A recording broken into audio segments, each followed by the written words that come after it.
Have you ever felt completely surrounded, overwhelmed by your troubles?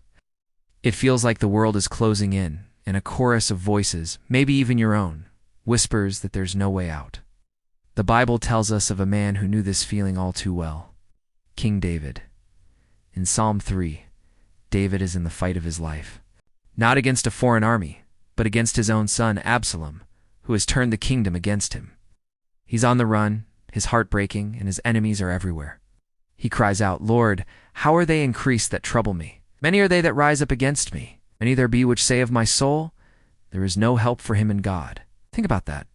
The people around him weren't just attacking his kingdom. They were attacking his faith. They were saying God had abandoned him. Have you ever felt that? In the middle of a health crisis, a financial disaster, or a family breakdown, has the thought ever crept in?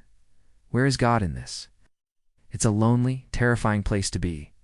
The pressure mounts, the anxiety builds, and sleep feels like a distant memory. This was David's reality.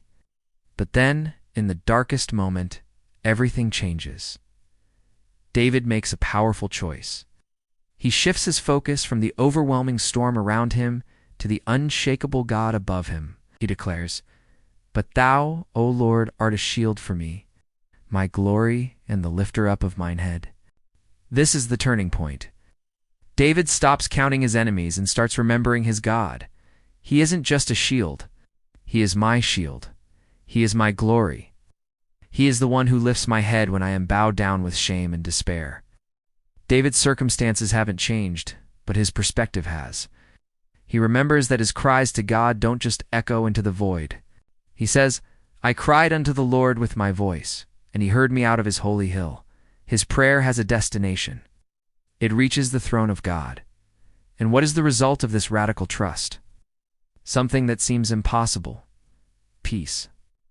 David writes, "I laid me down and slept. I awaked, for the Lord sustained me." Can you imagine? Surrounded by thousands of enemies who want him dead, David sleeps. Not a restless, fitful sleep, but a deep, restorative sleep. Why?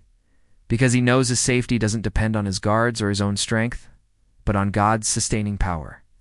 This is a supernatural peace that defies circumstances. It's the kind of peace that allows you to rest even when the test results are pending. The bills are piling up and the future is uncertain.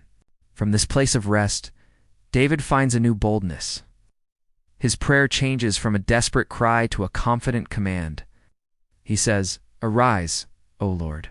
Save me, O my God, for thou hast smitten all mine enemies upon the cheekbone." He's not just asking for help anymore.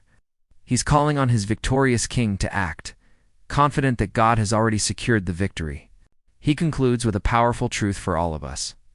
"Salvation belongeth unto the Lord. Thy blessing is upon thy people." David's journey in Psalm 3 gives us a roadmap for our own storms. First, be honest with God about your fear and pain. Then, shift your focus from your problems to his power and promises. From that place of trust, receive his supernatural rest. And finally, pray with bold confidence. Knowing that salvation belongs to the Lord, your storm may be raging, but you can find peace right in the middle of it. I encourage you today, take a moment to pray through Psalm 3 for your own situation. Let David's words become your own. Thank you for watching. If this video blessed you, please like and subscribe for more content to strengthen your faith.